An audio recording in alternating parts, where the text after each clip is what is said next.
जगन्नाथ बलदेव सुभद्रा सुदर्शन भगवान की जय। श्रील प्रभुपाद की जय। आज मैं आपको जगन्नाथ भगवान के एक बहुत ऊंचे कोटि के भक्त की कथा बता रही हूँ। बंधु मोहंती। बंधु मोहंती एक ऐसे भक्त थे जो भगवान को अपना दोस्त मानते थे। जैसे सख्य रस में होते हैं ना, भगवान कृष्ण के बहुत सारे दोस्त थे, वैसे ही। और ये एक ऐसे परिवार में जन्म लिए थे जो थोड़ी नीची जाति के थे, ब्राह्मण परिवार नहीं थे। और इनके गांव का नाम था सप्तपद। सप्तपद गांव का नाम था और ये जगन्नाथपुरी से 60 किलोमीटर दूर अभी भी ये गांव है। तो वहाँ ये जन्म लिए थे, वहीं पर अपने पत्नी और बच्चों के साथ रहते थे। पत्नी को, बच्चों को, सबको बोलते थे कि मेरा एक दोस्त है जिसका नाम है जगन्नाथ और वो बहुत बहुत अमीर है। तो पत्नी को लगता था जगन्नाथ नाम का कोई आदमी होगा जो इनका दोस्त है, मेरे पति का। परंतु ये कहते थे कि वो इतने बड़े महल में रहते हैं, इतने महंगे महंगे कपड़े पहनते हैं, इतना स्वादिष्ट भोजन ग्रहण करते हैं, उनके पास उनका बहुत बड़ा रसोई है, उसमें हजारों रसोइये काम करते हैं, ऐसा सब कुछ बताते थे। तो पत्नी कहती थी जब आपका दोस्त इतना अमीर है तो हम लोग को भी चलिए लेकर के मिलवाइए, हम देखें आपके दोस्त को कैसा है। तो ये बोलते थे कि अरे तुमको कैसे लेके जाऊंगा, वो तो इतना बड़े महल में रहते हैं, उसके लिए तुमको सोने के गहने पहनने होंगे, सिल्क की साड़ी पहननी होगी, बच्चों को अच्छे अच्छे कपड़े पहनने होंगे, हमारे पास पालकी होना चाहिए, तब तो हम जाएंगे उनसे मिलने के लिए। ये 1392 की कथा है, 1392। तो पत्नी ने कहा कि अगर वो आपका अच्छा दोस्त है, सच्चा दोस्त है, तो इन चीज़ों की आवश्यकता नहीं है। दोस्ती में पैसा नहीं देखा जाता है, दिल देखा जाता है। अगर वो आपका दोस्त है तो आप जो भी कपड़े पहन के जाएंगे, जो भी, क्योंकि इनके पति ने कहा, बंधु मोहंती ने, कि कुछ उपहार भी तो ले जाना होगा, उपहार के लिए कुछ नहीं है हमारे पास। तो पत्नी ने कहा कि उपहार हो या उपहार नहीं हो, हमारी भावना अच्छी है, हम अच्छे भावना से जा रहे हैं, तो आपका दोस्त खुश होगा। तो बार बार बोलती थी और धीरे धीरे ऐसा समय आ गया कि अकाल पड़ गया, सूखा पड़ गया, खाने को कुछ भी नहीं था। तो पत्नी ने कहा अभी तो चलिए, आपके दोस्त को हम अपनी परिस्थिति बताएंगे तो वो हमको कुछ मदद करेंगे।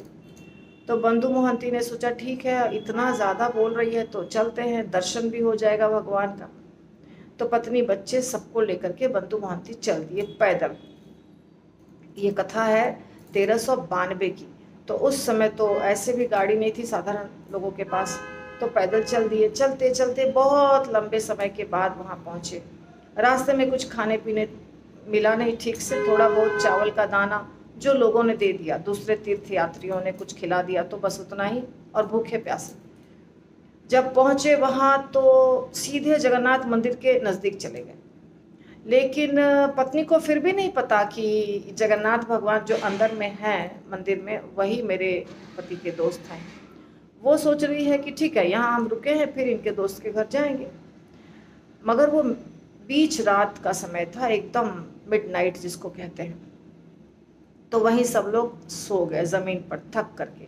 और वो ऐसा स्थान था जहाँ भगवान के किचन से जो चावल का पानी निकलता है, पेज नाला बोलते हैं उस नाला को, और वहाँ से चावल जो माड़ निकालते हैं वो बहता है, माड़ बहता है। गैया वगैरह वहाँ आके वो माड़ पीती है, वो स्वादिष्ट भी लगता है और पौष्टिक भी होता है गायों के लिए। तो उसी स्थान के पास ये लोग ज़मीन पर सो गए। अब इतनी भूख लगी थी कि माता जी ने अपने बच्चों को वही पानी पिलाया, चावल का माड़ पिला दिया और सुला दिया। बंधु मोहंती थोड़ी देर में खूब गहरी निद्रा में सो गए और उनकी पत्नी को नींद नहीं आ रही थी, वो जगी हुई थी। तभी उसने देखा कि बहुत जोर जोर से आवाज़ लगाते हुए एक सांवला सा व्यक्ति आ रहा है, अपने सिर पर बहुत बड़ी सी थाल लिए हुए, और वो थाल बहुत चमक रहा है और जोर जोर से पुकार रहा है, कौन है बंधु मोहंती, कौन है बंधु मोहंती। तो पत्नी ने आवाज़ सुनी, पत्नी ने कहा हम लोग यहाँ पे हैं, ये हैं मेरे पति बंधु मोहंती। तो उस व्यक्ति ने कहा कि उनके दोस्त जगन्नाथ ने ये भेजा है उनके लिए। तो ये तो जानती ही थी कि जगन्नाथ जो है वो मेरे पति के दोस्त हैं। सोची ठीक है, पर सोचा उसने कि रात को कैसे जगाऊं, अभी तुरंत गहरी नींद में सोए हैं मेरे पति, तो नहीं जगाई। बच्चों को धीरे धीरे करके जगाया, उसमें पूरा 56 भोग था उस थाल में, सोने के थाल में सुंदर सुंदर अच्छे अच्छे कटोरियों में सब भोग लगा हुआ था। कटोरी यहाँ मटका का भोग लगता है, तो मटके में सारी चीज़ें, या थाल में था तो शायद सोने की कटोरियाँ भी होंगी, क्योंकि हम लोग तो थाल सोने का नहीं देखे हैं भगवान का, हम लोग मटका देखे हैं। तो सब धीरे धीरे निकाल निकाल के बच्चों को खिला दी, खुद भी खा ली, और अंत में पति को उठाई। तो पति की जब नींद खुली तो बोले कि ये क्या है, तुम कहाँ से ये लेकर के आई। पत्नी ने कहा कि एक व्यक्ति आया था सांवला सा, वो आपका नाम पुकार रहा था, उसने सब कुछ दिया, और मैं उससे कुछ भी नहीं पूछ पाई, क्योंकि वो बोले कि मुझे और बहुत सेवा है, मैं रुक नहीं सकता हूँ 1 मिनट के लिए भी। और वो चले गए दे करके कि आप लोग सब प्रसाद ग्रहण कर लीजिए। ये समझ गए कि वो भगवान थे। ये बोले तुमने मुझे क्यों नहीं जगाया, तुम कितनी भाग्यशाली हो, तुमको भगवान के दर्शन हुए। भगवान नहीं बोला तभी भी बोला तुमको दर्शन हो गया, मुझे तुमने दर्शन नहीं कराया। ये समझ नहीं रही है कि क्या बोल रहे हैं मेरे पति। फिर भी ये माता जो थी वो पसीना से मेरा बुरा हाल है, तो माता जो थी वो खा पी के सो गई। ये भी खा लिए बंधु मोहंती, उसके बाद थाल को धो के पानी से सिर के नीचे रख करके सो गए। सुबह हुई, मंदिर में बहुत ज़ोर से हंगामा शुरू हो गया, क्योंकि भगवान की सोने की थाली गायब है, भगवान को जिसमें भोग लगता है। तो सारे जो पुजारी थे, किसने चोरी की किसने चोरी की, पूरा हंगामा हो गया, और राजा के पास ये बात पहुंच गई। उस समय जो राजा राज्य करते थे उनका नाम था वीर किशोर। उनको लोग भगवान की तरह ही प्यार करते थे, उनको चलता फिरता जगन्नाथ कहा जाता था, और पूरे जगन्नाथ मंदिर की जिम्मेदारी वो अपने ऊपर उठाए हुए थे। उन्होंने कहा जाकर पता लगाओ कहीं से भी कौन चोरी किया है, उसको बहुत दंड दूंगा, कड़ी सजा दूंगा। सब लोग घूमने लग गए जब, तो नज़दीक में ही तो सो रहे थे ये लोग, बस यहाँ पहुँच गए। बंधु मोहंती के सिर के नीचे थाल पड़ा हुआ था, उठाया, थाली ले लिया पुजारी ने, और राजा के सिपाहियों ने पकड़ लिया। माता ने कहा कि क्यों पकड़ के मेरे पति को लेके जा रहे हैं, तो वो लोग बोले तुम्हारे पति ने ये सोने की थाली चोरी की है, भगवान की ये थाली है, भगवान के मंदिर में इसमें भोग लगता है। वो बोली हम लोग कुछ नहीं किए हैं, एक आदमी आया रात को और हमें दिया है ये सब चीज़, मैं जानती हूँ मेरा पति कुछ नहीं चोरी किया है। कौन सुनने के लिए तैयार है। फिर ऐसा होते होते बंधु मोहंती सब कुछ जानते थे, इसलिए वो आराम से बैठे थे। उनको ले गया राजा का सिपाही लेकर के जाकर के जेल में बंद कर दिया, जो भी जगह थी जहाँ बंद करने के लिए, कस्टडी में रख दिया। और ये लोग बेचारे रो धो रहे हैं, पत्नी और बच्चे। दूसरे दिन राजा एकदम स्ट्रिक्ट था कि हम इसको बुलाओ जो चोर है और उसको सजा दूंगा। जब ये बात हुई तो रात को राजा वीर किशोर के सपने में जगन्नाथ भगवान आए।